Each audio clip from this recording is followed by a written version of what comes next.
Hi, I'm Blaiss Nowak from Nowak's Restaurant in Morningside, and happy to be with you here today. Great, thanks for joining me. Would you tell us a little bit about how you're operating currently? Sure, very carefully, actually. We are taking every precaution with our staff, with our customers. We wear gloves and masks for everything we do. We sanitize the building every day when we come in, every night before we leave. We have some high-powered sanitizers for anything that any customer would touch when they come in, which really is nothing because we don't allow anybody to touch anything except their to-go bag to take with them. And we sanitize everything we touch multiple times a day.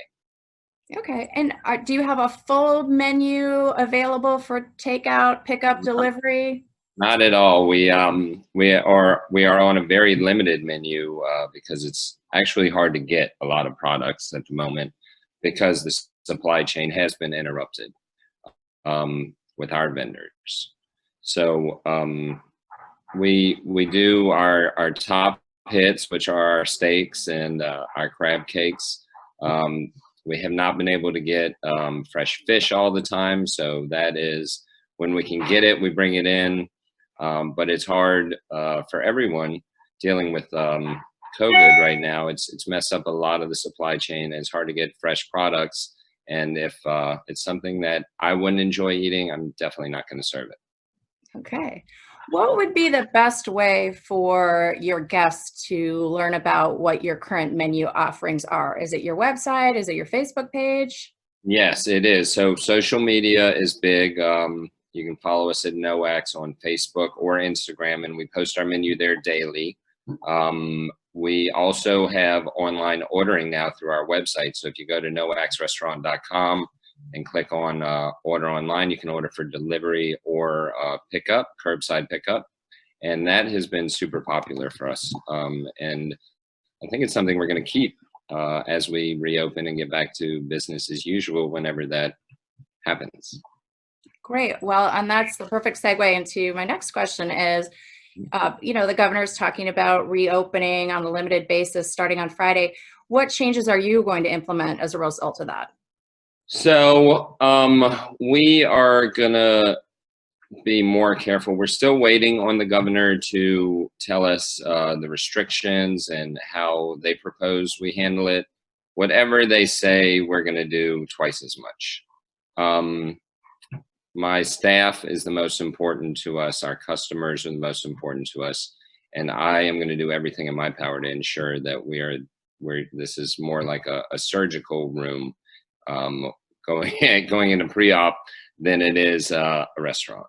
So we are doing every measure we can. We're coming up with new ideas every day. We're trying to figure out how to serve, once we do open, how to serve people from 6 feet away, even though we'll be seating people 12 feet away. So if they say, oh, you got to be 6 feet away from every other table, we'll be 12 feet away from every table. Everybody will have masks and gloves on during service.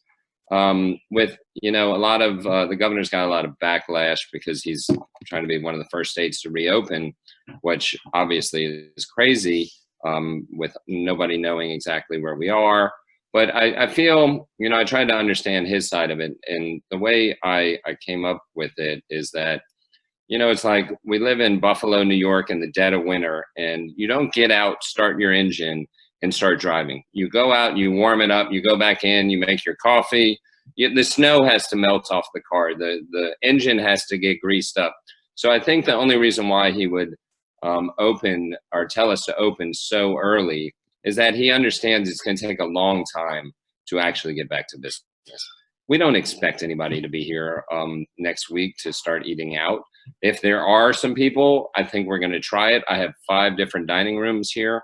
I can seat, this is a very large restaurant. I can seat people in different corners of the restaurant where nobody will even see the other guest, much less have to worry about it. So we're going to play it very, very carefully, very, very slow, and see what happens. But I can't order half the products. So I think the only reason why the governor would do that is he understands that it's going to take a while to even get back to business. I know he doesn't think people are going to be going out to eat next week. I think it's a little wild and crazy, but I understand. I think I understand why he did it, and it takes a long time to get going. So I think as long as everybody's careful, the people who do choose to open next week, as long as they're careful how they handle it, professional about it, and do their part to secure the safety of their patrons and their staff, I think it's okay to start off very, very slow. Okay, I thought that was a great analogy that you used. We're not looking to rev our engine right away. We're Yeah, looking, nobody gets in a frozen car and starts driving. You got to warm it up. yeah, yeah, a slow Gotta ramp warm up. it up. And I think that's what he's doing for our economy, which I understand. I Yeah. don't know if it's right or wrong. I understand.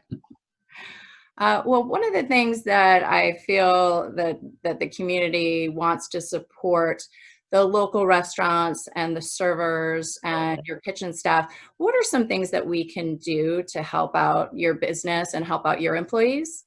Yes. So as we've seen, a lot of people have done GoFundMe's. They've sold gift cards. They've done this. We actually stayed open the whole time.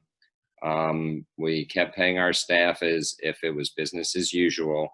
Um, People who did not want to come to work did not have to come to work. People who felt comfortable coming to work came to work, and it's actually quite different. But the community has been so supportive with just ordering. I don't want anything for free. I didn't want to sell gift cards for down the future. I didn't want to say, oh, hand us some free GoFundMe money. And I respect people who do, but I've always tried to give a value, and I don't want anything for free. So we didn't do any of those aspects. We just kept doing what we do best and try to serve great food. And in this community, the community in Morningside, Virginia Highlands, neighbors that come over, it's been tremendous. It's been really supportive, and we've done our best to keep giving quality.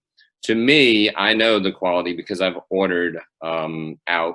It's never as good as when it's sitting in front of you, served hot on the plate at Nowaks, but getting it to go hopefully is the next best thing, and the support has been amazing. So as long as people keep supporting us in that manner, it's basically all I ask for, and they've been great doing here. Okay, great. And one other thing I wanted to ask you, aside from keeping the restaurant going, you shared with me a minute ago that you have some other projects in progress. We might see things might look a little differently next time we stop in. Yeah, so because we've had so much free time, we are making some cosmetic changes here, and we have painted the entire restaurant. We are having new floors installed soon. It's going to look a little different, but it's gorgeous actually. I'm really, really excited how it's turning out. So be a little surprise for our regulars and for our newcomers to see a even more beautiful restaurant than we had before. Great, wonderful. Well, Blaiss Nowak from Nowak's Restaurant in Morningside, thanks so much for joining me. Joan, thank you. I appreciate it. You're welcome. Bye-bye.